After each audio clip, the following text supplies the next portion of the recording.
Welcome to AvoChat, a podcast created for and shared with avocado lovers around the world.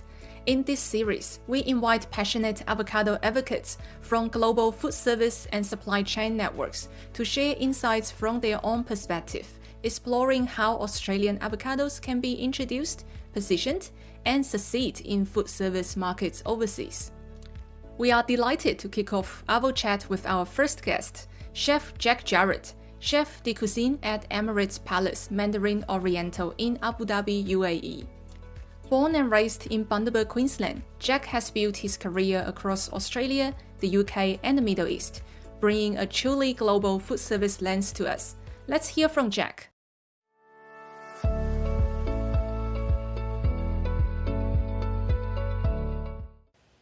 Hi Jack, can you tell us one thing you know about Australian avocados?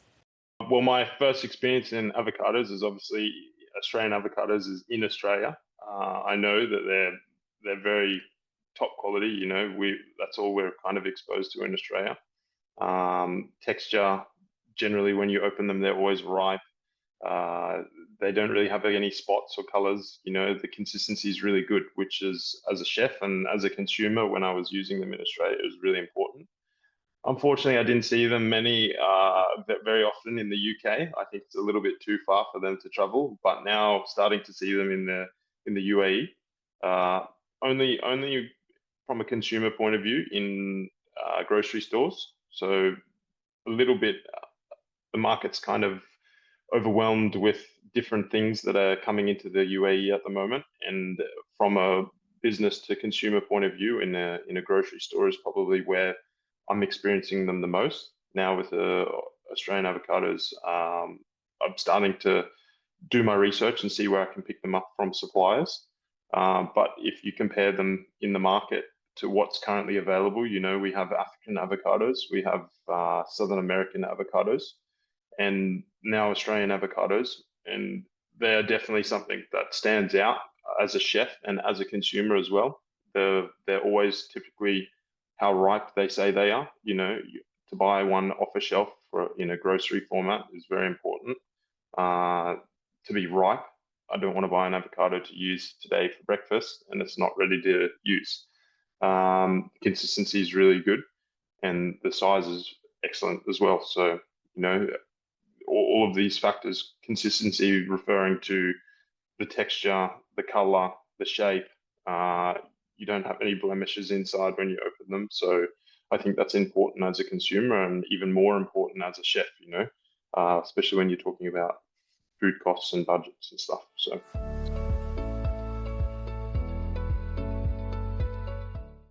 It's interesting that you noted seeing Australian avocados in grocery stores. How would you describe your experience with avocados in the food service channel? And do you come across Australian avocados in this channel? It's not something that I've been pitched for. I've had to ask to try and find them. It's not something that's readily available. What you will find at the moment is the UAE is very young in terms of sourcing ingredients. So people haven't put the effort in to make a consistent supply of particular products, avocados being one of them. And quite naturally, because of price and availability, Latin American, Mexican avocados became very much the overwhelming majority of what is available in the food service industry. Now, when you're talking about provenance and country of origin, a lot of ingredients now, it's becoming important where you receive those from. Avocados quite naturally they just came from Mexico, and that was just as much as you knew. So now I've started to do my research and try and find suppliers to try and onboard avocados into my operation and other operations. It's just a matter of finding the supplier that can meet your demand, meet your price requirements as well, and then it's just an ongoing discussion to try and keep that supply coming. And I think quite naturally, once people see and find the product and it's readily available, that's when you'll start to see that on menus it is mentioned Australian avocado. So looking forward to that, and I think it's something that will happen quite naturally and organically with the quality of the product. From your perspective, how do avocados featured across food service menus in the UAE? I'm very much I love eating breakfast out. I try a lot more breakfast restaurants than I do dinner. And starting from the breakfast, it's hard to find a breakfast menu in the UAE that, including Abu Dhabi, that doesn't contain avocados. Whether it's fresh or mixed together or in a smoothie, whatever format it may be, it will appear once, if not multiple times, on many breakfast menus. And I think breakfast is very, very popular in this country. It's quite a experience, to have a fresh, healthy breakfast or ugly, delicious, like really Moorish kind of mouth-watering breakfast. It's just all aspects of breakfast here is really, really popular. In terms of lunch menus, you often see them grab and go kind of formats inside sandwiches, maybe inside salads. And then once you get to into the more formal restaurant scene, you'll definitely see them on salads, maybe as some garnishes. Cold fish, raw dishes, things like this are very, very common here. Fresh, light, healthy, health orientated. So you often see avocados as garnishes. You'll see them mixed through salads, like I said. And then moving into dinner, it's not as common, not as pronounced in terms of incorporated into recipes, but you will see them again for garnishes inside raw dishes, inside salads. I would say that avocado typically isn't the focal point of being the heart of the dish, but it will be definitely something that is a upselling point or a unique selling point as to why a guest might order something. I've put dishes on the menu that are purposely designed to use the trimmings of avocados. So when I'm doing a garnish for a cold fish dish, I want to make sure that the presentation is consistent because it's for a restaurant. So every guest sees the same garnish or presentation that anyone else would receive. And then B, that, just that we're using the freshest possible ingredients. So I get a lot of trimmings, and I've had to incorporate, because I don't want to throw it in the bin, I've had to incorporate the trimmings somewhere in a sauce, or I've burnt the avocados to cover up, to make it look more consistent, and, just to use all of those little pieces that would normally go to waste. So it's a very versatile product, and even desserts and sauces, hot sauces, it's very creamy, rich in fats, and it's very versatile. My next set of questions focuses on how we can encourage chefs to use Australian avocados. Let's start with logistics and handling within the kitchen. So, like I mentioned earlier, avocados at the moment are kind of whatever you're given. They might send me under the same code, the same ordering code, different avocados based on what's available. So that accessibility to maybe selecting what ripeness of avocado you want, or what style of avocado, what shape, this options allows you to open up more doors for more recipe creation. If I buy an ingredient as a chef and need to maybe wait for it to ripen, or do something that takes time with a natural ingredient, is quite, the risk level is going up. So for me to be able to use that product consistently, maybe my selection of recipes or dishes will change and reduce the amount of options that I have to do with it. So what I noticed with Australian avocados is it's quite easy to, well, I met a gentleman that was making an application that could tell you how ripe an avocado was. So as a chef, to have that opportunity to select from how ripe an avocado is, and that allows me to then use it on a dish as per the ripeness, is an enormous difference in the market that currently doesn't exist. And as a chef is quite important and cool to know that I'm receiving a product that is overripe, so I can make it into a sauce much easier. Or at the moment it's just ready to eat. They're just for display purposes with that perfect avocado kind of half moon that you see, or chunks of avocado. You know, that it's a consistent ripeness throughout the market over here at the moment. And as a chef, to have that option to be able to use product based on how ripe they are, I think would really open the doors for more recipe creation, more ideas coming into the market, and more options to put on your menus. And another thing too that seems to be happening over here at the moment is chefs are being introduced to suppliers or to farmers from the region. So now in the UAE, I've been very fortunate to meet a few farmers and a few suppliers that have come from their home country and introduced me to their product directly, whether it was in a meeting format, like just a casual coffee, you just come to meet the chef and that, or the chef in the area or the hotel, and just explain their product a little bit more. It's been really amazing to see that suppliers, as in food service side suppliers, are making the effort to bring their suppliers or farmers over and introduce chefs to their product. That has made a big difference for me and a lot of people to start to use products. And you know, I know it's a big trip, and especially coming from Australia, but to explain and show products firsthand from the person that's either growing it or supplying it from Australia is pretty wow. It's pretty wow, and it kind of opens your eyes to a lot of opportunities as well. So what does it mean for you to meet directly with growers? And more importantly, how does that translate through to your customers? I think it's in terms of my menu and how I deliver my products, it's super important for me to know what's on my menu. The UAE, even now today and a few years ago, you didn't know where most of the products were coming from. Now it's becoming very important for people to know where their products are coming from through the association and brand confidence or local provenance confidence. So then to follow through with that, saying, well, I've met the supplier, I've met the farmer, you know, they're using this technique, they're using that technique, it might be sustainable, it might be whatever it may be,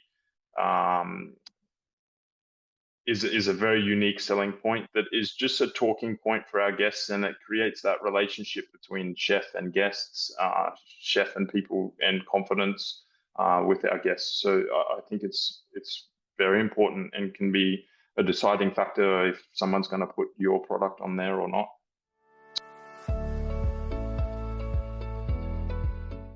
To help us understand better, could you tell us more about the customers coming to your restaurants and what are the attributes they valued most? I think the most important aspect that my guests value is perceived value, first of all, is the utmost importance. Whatever it is, if it's vegetables, if it's fish, meat, dairy, whatever dish it may be, the guest has to understand that what they're paying for is what they're getting. So unlike Dubai, it's a very different market here in Abu Dhabi. I think the guests are a lot more mature. They don't not have cash flow or money. They definitely do, but they don't want to be ripped off. So if that referring directly to avocados, like, well, if you say there's avocado on the dish, then how much are you putting on there? Because if you're giving me 2 slices of avocado and I'm paying extra for this dish because you said avocado on there, then I'm not going to be too impressed. So that's where price point might come in. Then it moves closely tied between what people want to eat. So if they're coming to our restaurant, typically they know what they're going to get, the style of food. And that might mean, you know, some guests might not eat fish, might not eat beef, might not eat whatever it may be. So they've already got a rough idea of what they're going to eat. And then you have to have a selection of those options based on dietary requirements. Over in this country, there's a lot of dietary requirements, whether someone has allergens or food preferences or religious beliefs. And then it comes into, well, kind of just, yeah, what they feel like. So if someone is health conscious, they will try and eat healthy food throughout all of their meals, breakfast, lunch, and dinner. Doesn't matter that they're coming to a fancy restaurant; they will still try and remain true to their health decisions. And then if not, it's just purely, yeah, what do you feel like eating tonight and what's on your menu? So. What advice would you give to our growers and exporters who are aiming to build a strong presence in the GCC market, including the food service sector? I think just remain consistent. Never ever have problems with supply if you can. I know, unfortunately, we work in a well, Australia is a very unforgiving environment at times, and supply can be heavily affected by rain or floods or whatever it may be, storms. But the chef's point of view, if your supply is interrupted because of whatever reason, and you have to find alternatives, sometimes to then win that trust back over is quite difficult. So consistency in being able to deliver the product all year round is super important, and a consistency in a product that if I open even one in every 5 avocados and they're not nice inside, I'll be quite upset.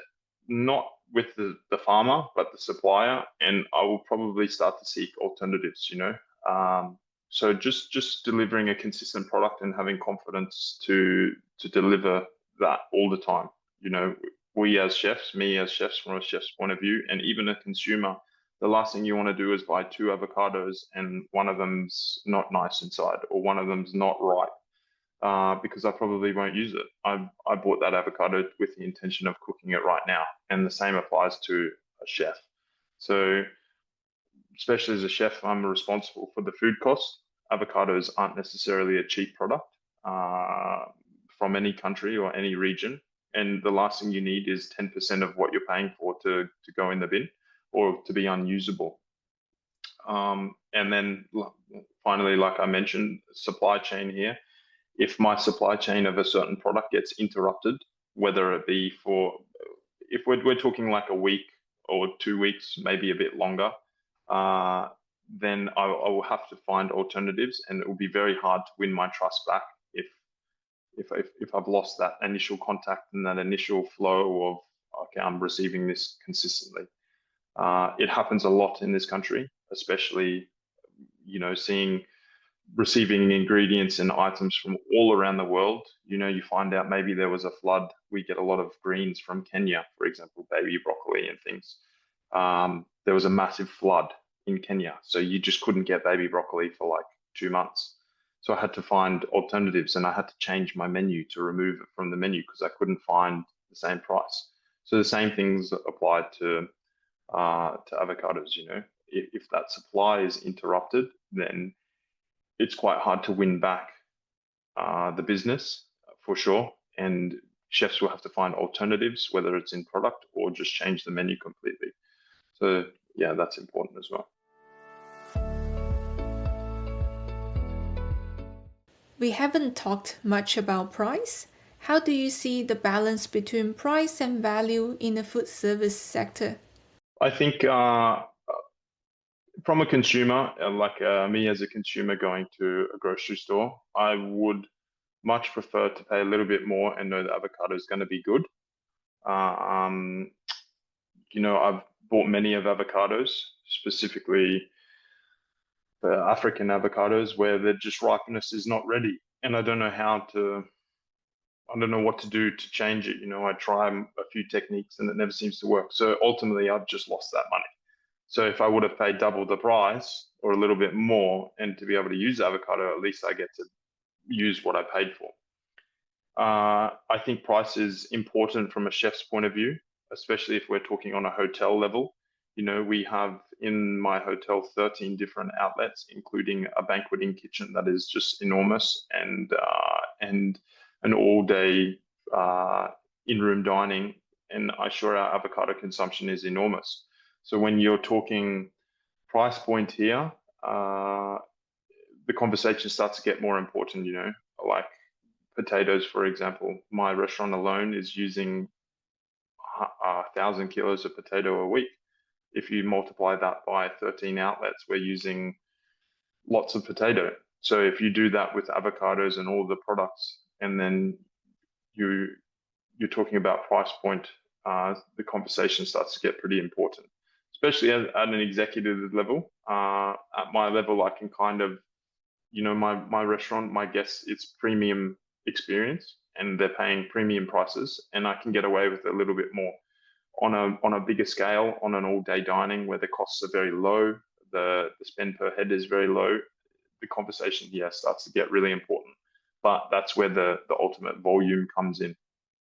So yeah, I would say it's important, but the premium product range is where the hard sell comes in, and that relationship between a farmer or a supplier and a chef is important to bridge that gap, because there needs to be perceived value. There needs to be an information shared of why the product's so good, and confidence in why we're spending that extra money on that product. And I can safely say that I do it for a variety of different products that come from Australia, come from around the world, that I'm paying a premium for. But when I go to the table and explain the ingredients to the guests, or my front of house team explains the ingredients to the guests and they taste it, that's all that needs to be done. And then the confidence is there as to why they're paying the extra, because they're receiving the best of the best. It's important, as Australia, is perceived value. So if there's no perceived value, and then what they get feels like they're being ripped off, the consumer confidence just drops. It is eliminated. So having good products, make sure the perceived value is managed correctly, and then of course, delivering the best is that brings the consumer confidence and the guest confidence. Thank you, Jack, for sharing your insights and experience. It's been a pleasure having you on AvoChat. To our listeners, what was your key takeaway from today's conversation? If you have questions for Jack or ideas for future episodes, we would love to hear from you. Stay tuned for our next episode of AvoChat, where we continue exploring global opportunities for Australian avocados.